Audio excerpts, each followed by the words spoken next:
Dabar tai jau įdomu pasidarė. Dingo ryšys, nėra nei Wi-Fi'us, nei mobilio ryšio, nieko nebėra. Jop, esu Sintroje. Ir čia yra daug objektų, kaip matyti, bet gal pavyks, žodžiu.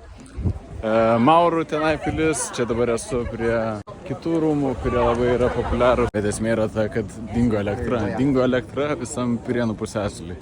Ispanija, Portugalija, Andora sėdi be elektros. Veikia vietos tos, kurios turi generatorius. Tai dabar čia šiokia tokia panika ir nusivylimas tarp turistų, kurių čia minios. O man kažkaip pavyko vis tik tai pakliūti visur ten, kur ir buvo suplanuota. Tai Penos rūmai aplankyti, Sintros karališkieji rūmai taip pat. Tariamoji fantastika. Dabar tai jau įdomu pasidarė, nes dingo ryšys. Ir vairuotojas yra sprogęs, taip ir būna. Paleidžia vairuotojas ir važiuoja kažkur save pasistatyti. Viskas, jeigu vyktų pagal planą, jis atvarytų numatytų laiku. Bet išsiunčiu jam žinutę, o žinutę neišsiunčiu. Tai varau per miestelį ieškoti jo busų. Palinkėkit man sėkmės kolektyvas.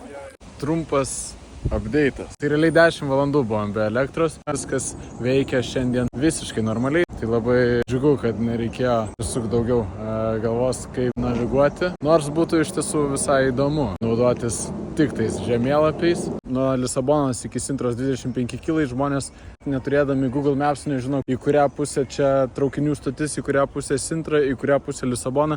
Vienas bičiukas priėjo. Klausia, kur čia Lisabona? Sakau, į tą pusę. Sako, kiek čia maždaug kilometrų? Sakau, 25 kilai. Tai ko jis 5 valandas įima, ne? Sakau, jo. Ir sakau, visą laimę, kad nuo kalno. Tai tiesiog, Hebra ieškojo įvairiausių būdų, kaip grįžti atgal į Lisaboną. Nes tu neturi interneto, neturi kaip išsikviesti taksą. Nepaisant to, jeigu taksas atvažiuoja ir tu turi tik tais kortelį pinigų, tu negali atsiskaityti kortelę. Kešo negali išsiimti dėl to, kad bankomatai nedirba. Žodžiu, užburtas toksai ratas. Į šopus negali eiti į tualetą, tualetai neveikia, viskas uždaryta. Buvo tokio gero chaosėlio, tokiam renginį dar nesu sudalyvavęs, buvo įdomu patirti, visą laimę, kad viskas čia labai gerai išsirutuliojo ir išsisuko. Kai netikėtai įvyko šita simfonija, moralo gal ir net nereikėtų, visai ganėtinai aišku, interneto karta, berankiai be jo esam, bet yra Promacha tokia nominacija. 2025 metų. Promacha. 2025 metų.